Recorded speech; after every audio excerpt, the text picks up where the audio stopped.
토지 서평 3 용이와 월선이의 사랑과 이별 그리고 최참판댁의 귀녀. 오강대 구판을 벌리던 날부터 다시 정을 통한 용이와 월선은 행복해지지만 강청댁이 눈치채기 시작하면서 일은 커지기 시작하지요. 중내 산에 난리를 치면서 친정까지 다녀왔던 그녀는 이후에도 번번이 미쳐 날뜁니다. 아내니까 당연하지만 그때만 해도 남존여비 사상이 극심한 시절이라 동네 사람들은 남녀노소 할 것 없이 강청댁을 흉을 보지요. 월선이 유순한 데다 주막으로 돈을 벌고 있는 터라 살림이 축날 일도 없고 자식도 못 낳고 있는 주제에 뭘 그렇게까지 난리칠 게 있냐는 거지요. 어느 여름날 일을 마치고 돌아온 강청댁 눈에 남편은 보이지 않습니다. 저녁 무렵 영팔네 집에서 개를 잡았다며 용이를 데리고 갔거든요. 낮에는 산막에서 삼을 쪄내고 껍질을 벗기는 등 공동 작업을 했던 안악들이 두만내에 모여 각자 추렴한 쌀로 밥을 짓고 숭늉을 마시며 노닥이다 보니 이 이야기 저 이야기 나오고 신경이 곤두선 강청댁이 화를 내며 집에 오자 서방인지 남방인지 흔적도 없었던 거지요.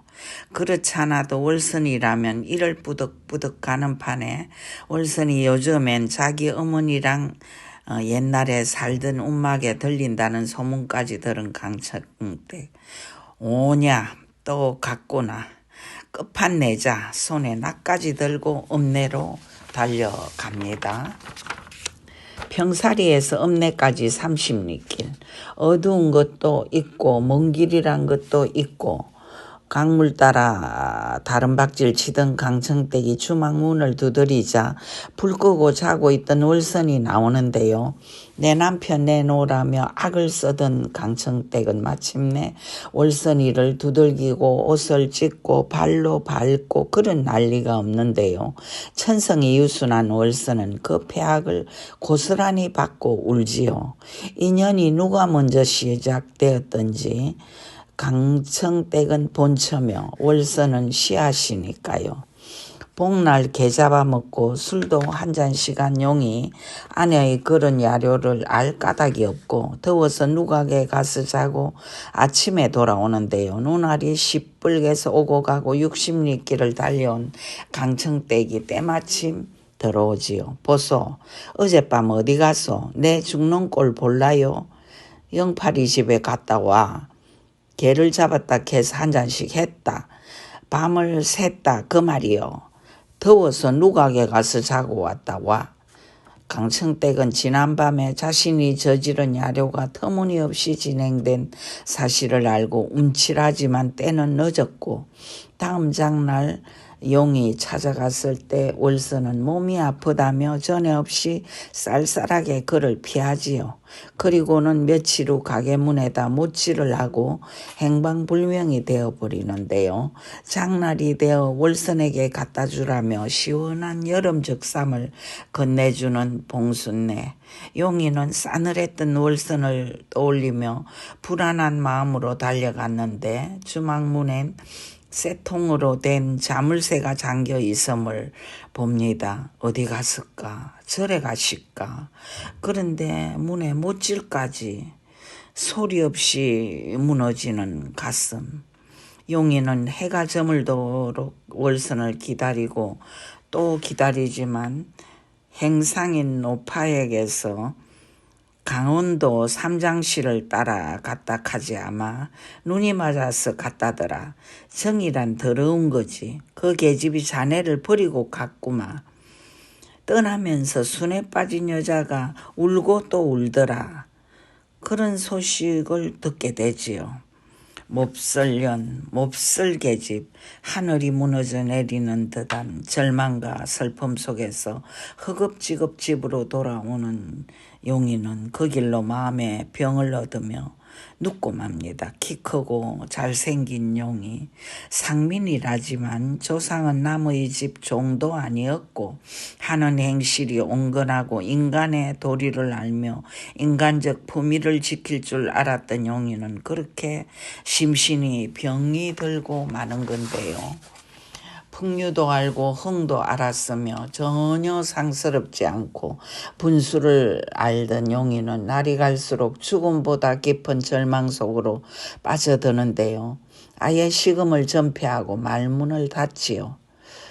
장작개비 맹크로 방구석에 나자빠져 이시니 농사는 누가 지으면 내가 멋이 좋다고 논 메고 밭 메고 길쌈할꼬.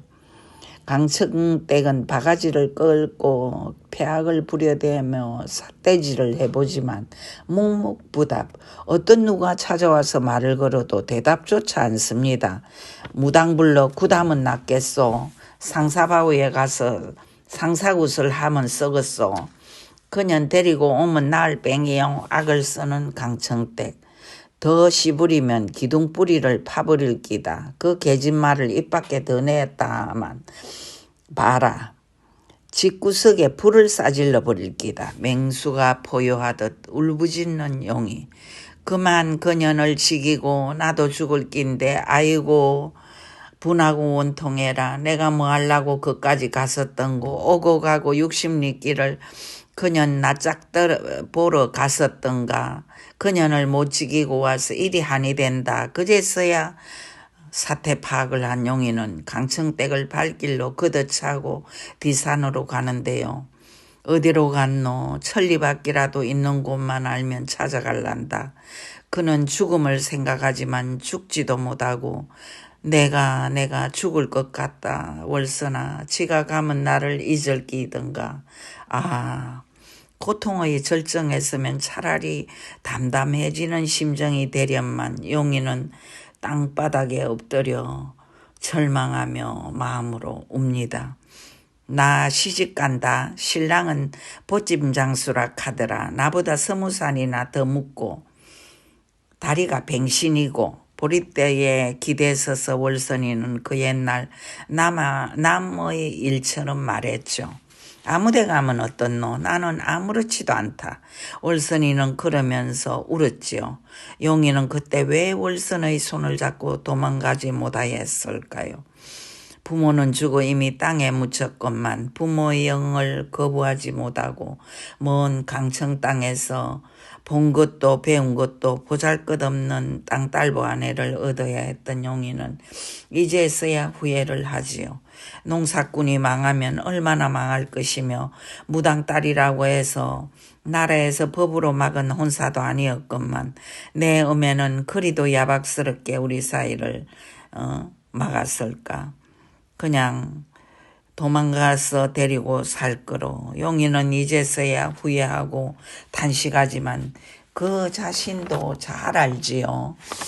부모의 선산이 있는 이곳 풀 한 폭이 나뭇잎 한 개에도 어린 시절의 추억이 서며 있는 이곳 부모가 짝지어준 아내가 있는 이곳을 여하한 경우에도 떠날 수 없다는 것을 용이는 따뜻하고 우직스럽고 효성을 아는 상식과 도덕을 중시하는 이 땅의 정직한 농부인 것이죠.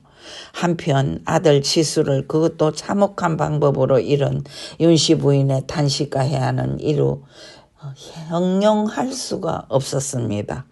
자신이 원해서 불륜을 저지른 건 아니지만 자신은 몹쓸 엄이었다는 자책감과 쓰라림이 결국 치수에게 냉정을 가장하며 멀리했던 사실이 인도가 되어 가슴을 찢어대는 것인데요. 윤씨 부인은 잠을 잘 수도 밥을 먹을 수도 하늘을 똑바로 바라볼 수도 없는 비탄에 빠지지요.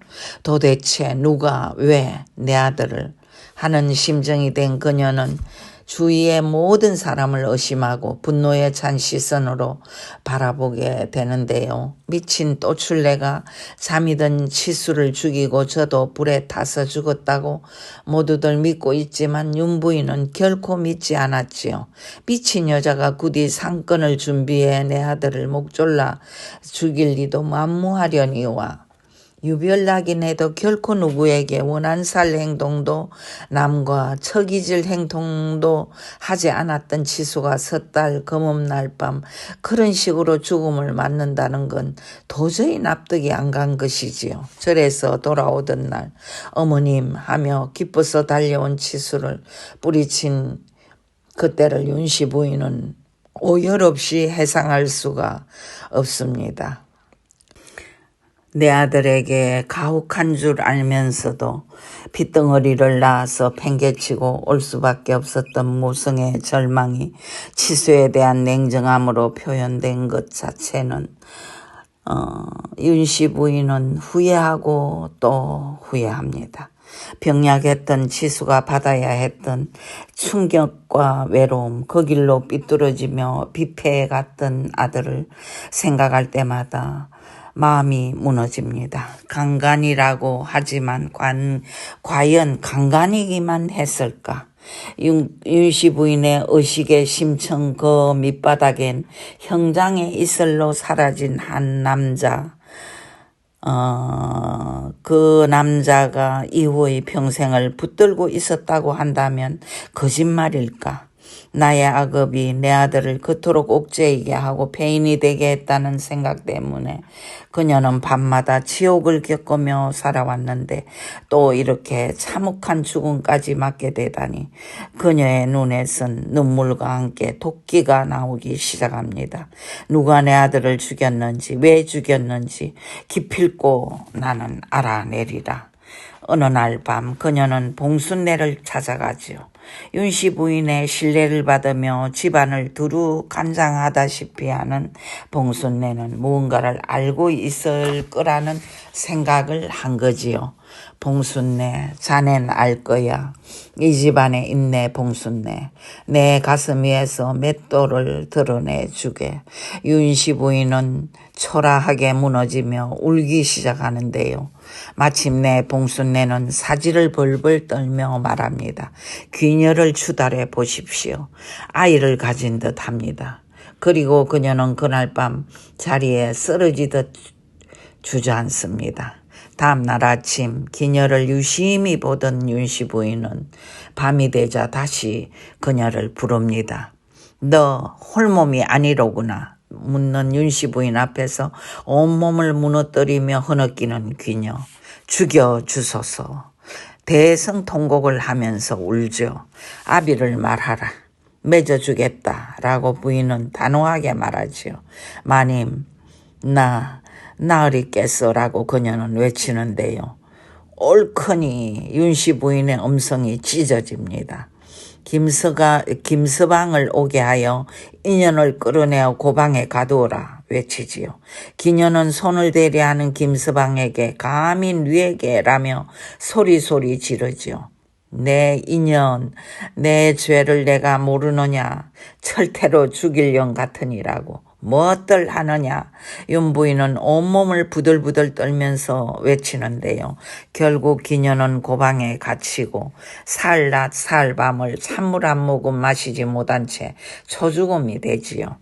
인연, 내가 내 아들을 죽였구나.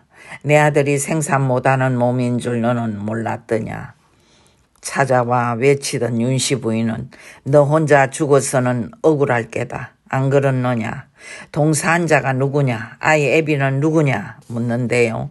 채치수가 생산 못하는 몸인 걸 그제서야 안 기녀는 모든 걸 실토하지요. 삼건으로 목을 졸라 살해한 자는 평산이며 자신이 살인교사를 하였고 시를 받기 위해 이민의 남편 칠성과 동정을 한 사실까지 모두요. 평산이 관가로 끌려가던 날 그의 아내 하만댁은 살구나무에 목매달아 자살하고 칠성이 관가로 끌려가던 날 이민에는 온 집안에 가재도구며 항아리까지 모두 깨부순 후 자식을 데리고 야반도주를 하지요. 얼마 후 두 남자는 참수되고 임신한 기녀는 애를 낳을 때까지라는 시한부 인생을 감옥에서 살지요. 평산의 두 아들 거복과 한복은 먼 함안에 있는 외가댁으로 동네 사람들에 의해 보내지고요. 오늘은 여기까지 합니다. 다음엔 일단 다른 작품으로 여러분을 뵙겠습니다. 시청 감사드립니다.